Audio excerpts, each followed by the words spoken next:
Bonjour, bonjour, bonjour. On parle de la semaine du 9 novembre avec une grosse écharpe parce que c'est l'automne. Il fait un peu chaud, mais un peu froid aussi. Voilà. Et c'est une semaine sous haute tension cosmique dont j'ai envie de vous parler. Il va se passer des trucs, c'est le moins qu'on puisse dire. C'est l'Hebdo du ciel, c'est une des émissions de Le ciel sait, hein, le podcast d'Astrologie et compagnie. Et Astrologie et compagnie, je l'ai créé, je m'appelle Judith, je suis astrologue, mais pas que, je suis également coach, sophrologue, autrice. Et je vous invite à suivre votre véritable essence énergétique avec l'astrologie et avec des outils qui viennent des théories comportementales et cognitives et de la PNL, mais également la psychologie des profondeurs jungienne, parce que je pense que ce sont tout ça, ce sont des outils dont on a besoin pour faire face à ce monde, pour grandir et pour réussir. Vous avez le droit de réussir. Vous avez le droit, et même quelque part, vous avez le devoir de remplir cette mission qui est la vôtre et qui a fait que votre âme, elle a décidé d'investir ce corps-là à ce moment-là. Nous vivons vraiment une période où il est fascinant de vivre si on arrive à quitter le récit de la blessure et si on arrive à entrer à l'intérieur d'un récit différent de la réussite selon nos règles, selon nos vertus. Cette semaine, il y a des rétrogrades. Des planètes qui ralentissent, qui repassent par des degrés par lesquels elles sont déjà passées et qui vont continuer à nous donner des informations sur ce qui doit évoluer en nous, c'est même pas ce qui doit évoluer, c'est sur ce qui évolue de toute façon. Parce que c'est comme ceux qui critiquent l'astrologie, s'ils sont pas conscients de l'impact de l'astrologie sur eux-mêmes, eh ben, c'est qu'ils sont à côté de leur mission. Et en général, les trolls sur les réseaux, c'est des gens aigris. Bah, ils sont aigris parce qu'ils sont pas heureux. Moi, j'ai pas le temps d'aller troller qui que ce soit, hein. Ma vie, elle est pleine et elle est fascinante. Parce que je l'ai choisie, quoi. À la base, les cartes que j'avais, elles n'étaient pas plus faciles que les vôtres. Et on m'a pas appris à jouer non plus, hein. Donc pendant des années, j'ai été perdue. Quand même, on sort d'une semaine où il y avait une pleine lune, la troisième super lune d'affilée, ce qui veut dire que les énergies, elles se construisent les unes sur les autres, donc elles nous apportent un max de tension. Est-ce que cette tension, c'est négatif? Non. La tension, c'est pas négatif. C'est comme la friction, c'est pas négatif. Si tout se passait according to plan, hein, vous vous feriez chier et puis vous vous plaindriez d'autre chose. Parce que quand on est en mode je me plains, bah on se plaint, quels que soient les événements. Maintenant, je ne jette pas la pierre, hein, parce que quand on a été programmé pour ça, on le fait. Ce que je dis, c'est qu'il y a un moment où on a envie de passer à autre chose. Euh, et là, on va finir 2025 avec cette espèce de mélange d'énergie qui nous oblige à faire le point. Et 2026 sera vraiment quelque chose de complètement différent. Dans le groupe School, je propose toutes les semaines une présentation de ces énergies d'une manière synthétique, concentrée, et je propose aussi une manière de les utiliser euh, adaptée à cette notion de réussite. Maintenant, j'aimerais vraiment qu'on arrive à concevoir ce que c'est que la réussite. Parce que votre définition de la réussite correspond pas à ma définition de la réussite. Il n'y a pas un système de réussite pour tout le monde. Et c'est ça que ça veut dire toute chose étant égale par ailleurs. C'est quelque chose que je dis assez souvent. Si vous êtes en situation de survie, évidemment que tous les outils que je propose, ils seront pas hyper pratiques. Parce que vous avez toute votre énergie consacrée à la survie. Mais peut-être que votre système est en situation de survie, alors que factuellement, c'est pas ça. Peut-être que vous êtes encore en situation de survie parce que vous fonctionnez encore sur des modalités d'anxiété et de dépression qui sont acquises. Alors là aussi, je ne dis pas qu'il faut cesser tout traitement, toute médication, quoi que ce soit. Je dis simplement qu'il faut se prendre en charge. Et se prendre en charge, ça veut dire se responsabiliser aussi par rapport à tout ce qu'on consomme. Et ce qu'on consomme, ça va de la télé à la nourriture, des produits stupéfiants légaux ou illégaux, c'est-à-dire l'alcool en fait partie, aux réseaux sociaux et même aux idées, hein. Les idées que vous avez, elles influencent ce que vous vibrez. Et si vous voulez savoir à quelle fréquence vous vibrez, bah, vous regardez autour de vous. Vous regardez ce qu'il y a réellement, concrètement autour de vous. C'est de la faute de personne d'autre. D'ailleurs, c'est de la faute de rien. C'est de la faute. De la faute. Non, c'est la faute, ça. C'est un sacré système, ouais. Le mot est choisi. C'est une structure religieuse, hein, où on fonctionne sur le péché. Il n'y a pas de péché dans l'univers. Hmm. Pourquoi les méchants, ils réussissent? Parce que les méchants, ils sont parfaitement alignés avec leurs énergies. Ils n'ont aucun doute. Donc voilà. Le péché, à la limite, si vous voulez qu'il y ait un péché, c'est le doute. Et le doute, c'est ce qu'on distille dans votre tête en permanence avec la peur. Et cette semaine, par exemple, ben voilà, la pleine lune en taureau, elle avait cette couleur, hein, Lilith, cette couleur Vénus carré à Pluton. Donc il y avait des choses qui étaient vraiment de l'ordre de la remise en cause, en fait, du cadre et de l'expression générale de vous-même. On rentre là. Vénus, elle est toujours en tension à Pluton, Mercure rétrograde en Sagittaire et Uranus arrive sur le degré énergétique du taureau.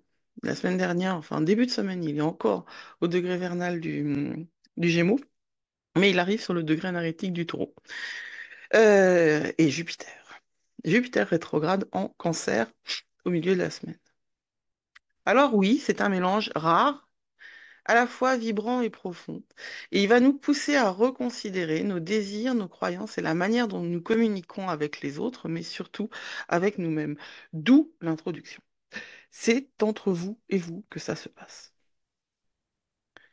Donc Vénus est carrée à Pluton. De quoi on parle là? On parle de l'amour et de la peur. Pluton déclenche des peurs, Pluton déclenche toute cette dimension obsessionnelle aussi, hein, qu'on a.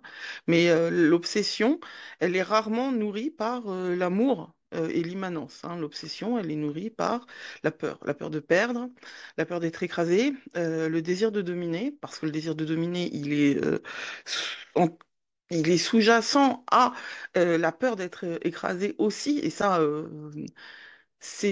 c'est pas parce que c'est complètement, c'est d'ailleurs c'est surtout parce que c'est complètement invisible chez les personnes d'autorité excessive. C'est invisible la vulnérabilité et la peur d'être écrasé, mais pourtant c'est exactement ça. C'est exactement ça qui est à l'œuvre. Plus vous êtes détendu avec ces notions-là, moins vous avez besoin de contrôler le monde, hein. Vraiment. Par contre, euh, et plus vous réussissez à obtenir ce que vous voulez. Et globalement, ce qu'on veut, c'est quoi? C'est la liberté. Je veux dire, et la liberté, en 2025, hein, elle se gagne comment, la liberté? La liberté, c'est l'argent. Et l'argent, c'est pas un gros mot. C'est une énergie. Ce qu'on va vivre là, c'est un moment où les émotions remontent à la surface. Vénus, elle règle l'argent aussi. Elle dirige l'argent, hein. Elle dirige toutes les relations, dont celles que vous avez à l'argent. Les liens que vous avez avec vous et avec l'argent, donc, se révèlent dans leur vérité brute. Les blessures, les dépendances, les attachements, tout ce que vous pensiez enfoui, ça peut refaire surface. Pluton, c'est le dieu des royaumes souterrains. J'insiste sur le fait que cette énergie-là, elle n'est pas là pour vous punir, du tout, du tout. C'est réellement une lecture qu'il faut laisser de côté. Les choses n'arrivent pas contre vous, elles arrivent toutes pour vous. La vraie liberté, celle qui vous permet de gagner de l'argent, c'est celle que vous avez quand vous commencez à vraiment arrêter de vous sentir attaqué par les autres, par les événements. Et oui, mais c'est factuel, ils sont méchants avec moi. Oui, ben, ils sont ce qu'ils sont. Et les événements sont ce qu'ils sont aussi. Changez de perspective, changez de point de vue, et vous verrez qu'il y a autre chose à en tirer. Parce que si vous restez bloqué sur cette position-là, est-ce que ça avance? Est-ce que ça change? Non. L'objectif, c'est quand même d'aller mieux, en vrai. L'objectif, c'est d'arrêter de se battre quand on se réveille. L'objectif, c'est de trouver un moyen de sortir de situations qui nous euh, engluent. Et on ne trouve pas de solution au même endroit où on les a créées. Ces ombres-là, les zones de contrôle, la jalousie, la peur, quand elles prennent le dessus, on est dans les ombres. Nos ombres ne sont pas nos ennemis, nos ombres sont des parts de nous avec lesquelles on doit collaborer. Il n'y a pas moyen de s'en dégager. Il n'y a pas moyen de les mettre de côté. Il n'y a pas moyen de les effacer. Et le plus vous les refoulez, et le plus vous les verrez revenir, encore plus fortes. Tout ce qui ne remonte pas à la conscience revient sous forme de destin, disait Jung. Et les ombres, elles ont besoin de remonter à la conscience. Et ça, c'est pas un truc qu'on peut faire tout seul. Venez, j'ai des places en Cozy Coaching. Cozy Coaching, c'est 3 mois pour 185 € par mois, où il y a 2 séances de coaching par mois, donc une toutes les 15 jours, et des outils à côté que vous pouvez avoir sur un espace Notion ou sur Google Doc. C'est vraiment très utile, ça fonctionne très bien. 3 mois, c'est le minimum, évidemment, sauf si vous avez juste un point précis à avancer, sur lequel avancer. 6 séances, ça permet d'avancer sur un point précis, mais réellement précis. On a un projet et ce projet, on va le mettre en avant. Mais quand on veut travailler sur un système général, il faut souvent un petit peu plus. Mais au total, 185 € par mois, c'est rien, hein, euh, pour ce que je propose. Si vous voulez, vous pouvez directement vous inscrire. Et si vous voulez en discuter, vous pouvez aussi vous inscrire à un appel découverte pour une demi-heure, où je vous proposerai soit ça, soit une consultation directement d'astrologie, parce que peut-être que vous avez besoin d'éclairage sur un point précis, ou alors je peux vous aider à mettre en place un business, hein. Ça commence en janvier. Et vous allez voir, début décembre, on va s'amuser. Parce que je vais vous proposer un calendrier de l'avant. Et comme ça demande un petit peu de travail quand même. Mais si vous voulez une guidance bien plus légère, rejoignez le groupe School, hein, c'est gratuit. Et puis sinon, le premier niveau, il est à 22 $ pour les 10 premières personnes. J'en ai même pas encore parlé, c'est la première fois que j'en parle maintenant. Et 22 $, ça fait 20 €. Et oui, c'est en dollars. Et non, c'est pas grave. Franchement, le système de school, il est super facile de participer. Et encore une fois, pourquoi participer? Eh ben parce que si vous y mettez de l'argent, vous considérerez ce que je fais comme étant encore plus porteur de valeur. La valeur, c'est vraiment quelque chose qui est complètement subjectif. La valeur pour ce genre de produit, c'est euh, l'importance que vous y mettez, que vous vous accordez en fait, hein. Quand on a mis des sous dans quelque chose, on est obligé de l'implémenter. Alors que si c'est gratuit, on peut tout à fait se dire, pff, quelle importance. Or, moi, mon objectif, c'est qu'il y ait de plus de personnes alignées avec leur mission. Donc, si vous avez un doute sur cette mission, là, c'est une consultation que je vous suggère de faire, à l'intérieur de laquelle on regardera votre thème et la manière dont ça se joue en ce moment pour vous, énergétiquement parlant. Mais si ça, vous l'avez déjà fait et que vous avez un plan à mettre en place, eh ben, c'est le cozy coaching que je vous suggère. C'est le bon moment de faire ça. Je fais aussi de l'exploration de l'ombre, du travail de l'ombre. Ça peut être fait aussi maintenant, mais là, faut vraiment passer par l'appel découverte parce que il faut qu'on en parle. C'est quelque chose de profond que je propose, vraiment quelque chose de très transformateur. Et ça demande que je sois sûre que vous soyez, que c'est le bon moment pour vous. Ces ombres-là, on veut mettre de la conscience et de la lumière dessus durant. le carré de Pluton à Vénus. C'est le moment où on transforme plutôt qu'on résiste. Alors, est-ce que c'est vraiment le moment où vous devez engager quelque chose? C'est le moment où vous devez proposer à votre énergie et à votre cerveau la possibilité de changement et accueillir les informations sur ce changement que vous allez mettre en place. Mercure, le 9, rétrograde en Sagittaire.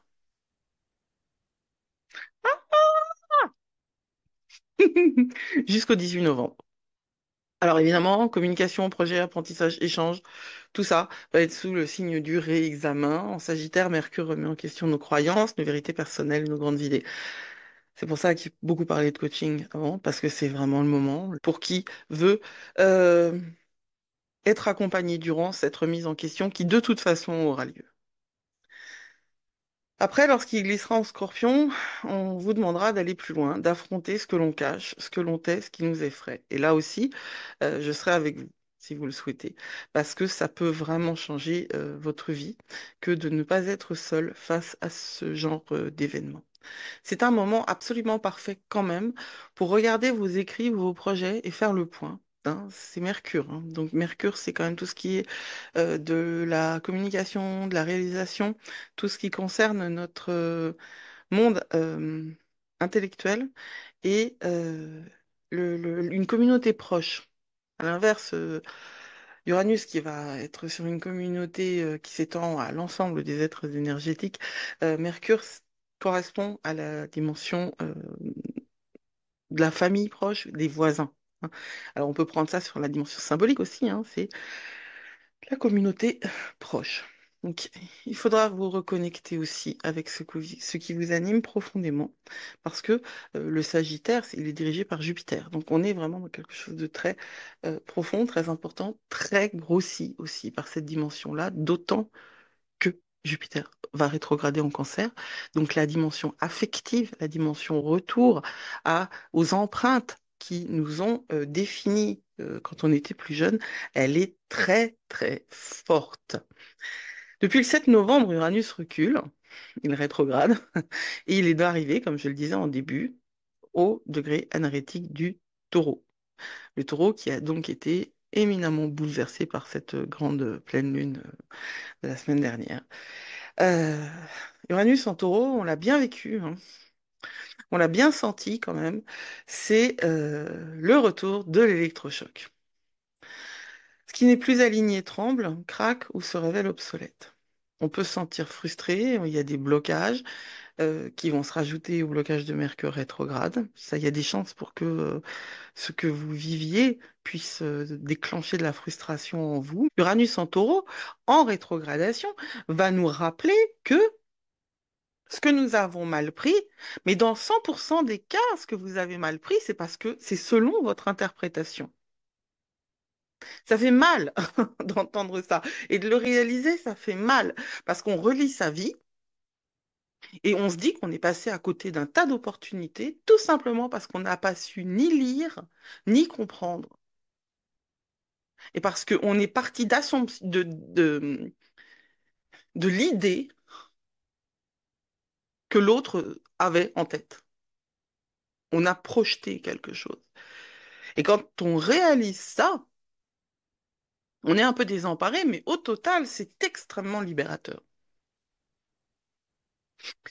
Parce que moi, je vous propose pas du tout de refouler, je vous propose pas du tout de passer en mode il fait beau, tout est beau, je pense beau. C'est faux, hein. Si on force la pensée positive, on arrive à l'inverse comme résultat. Ce qu'il faut réellement atteindre, c'est cette place d'observateur de ce qui nous arrive. Et si ce qui nous arrive, c'est un gros mouvement de colère ou un gros mouvement de tristesse ou un gros deuil, eh ben, on accepte cette émotion, on lui laisse de la place, mais on n'est pas cette émotion. Elle vit à travers nous. Elle n'est pas nous. Si on l'attrape comme ça et qu'on la met en nous comme ça, eh ben ouais, c'est un deuil impossible. C'est une rupture impossible. C'est une évolution impossible. Et peut-être qu'il est nécessaire d'en passer par là aussi, hein.